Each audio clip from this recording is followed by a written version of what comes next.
Hello, everyone. Hello, how are you doing? This is Lama Fede, and today I want to give another talk about a question that arose after the first one that I answered the other day, which was, can you be a Buddhist and an atheist? And now the question they asked me is the kind of the opposite in a Western point of view, which is, can you be a Buddhist and a Christian, or a Buddhist and Jewish, or a Buddhist and Muslim? And the quick answer is no. No, not at all. Not at all. They're not compatible. Though I will try to explain a little bit more about that in a moment.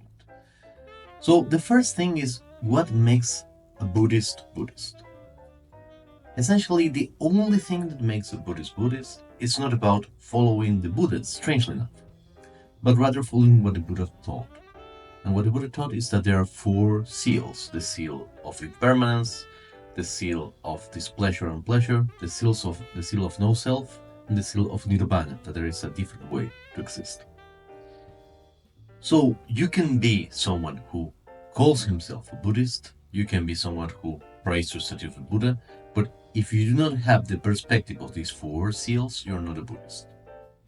Conversely, you can be someone who's not at all into any kind of Buddhism and anything else, and you keep these four seals, the view of these four seals, and then you are a Buddhist. Perhaps not in name, but you have the same perspective as Buddhists, which for Buddhism is the only thing. The problem with being like a Christian or a Jew or a Muslim and believing in a God is that it breaks the seals, right? At least breaks the seals of impermanence. All these religions, essentially, God is transcendent, therefore it's not impermanent. Therefore, you're not complying with the seal of impermanence. Now, is this something good, something bad? That's up to you, right? And there is one thing that happens a lot, which is that there are people who are, let's say, Christian. It is very common here in Argentina. There are people who are Christians, and then they decided they want to do meditation. And what they do, they take some techniques out of Zen meditation, and they say, okay, we're Zen Christians. That for me, it's a kind of a misnomer, right? They're Christians who practice meditation based on the Zen tradition, but they're not Zen people, which is a school of Mahayana. Because in order for you to understand emptiness, and that emptiness is everywhere and everything, single thing is empty, you could not believe that there is an actual God, transcendent God somewhere in the universe or beyond the universe that's not empty, right? And some people get around by saying, well, it's really, when I'm talking about God, I'm talking about the self, or I'm talking about Buddhahood. It's not as easy as that, I think.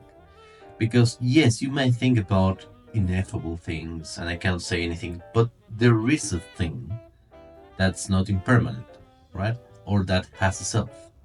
In this case, if that's the kind of search you are after, like being a Christian and something being a Muslim and something being a Jew and something, my advice is that you're better served by researching certain types of Vaita, dual Hinduism, or Taoism.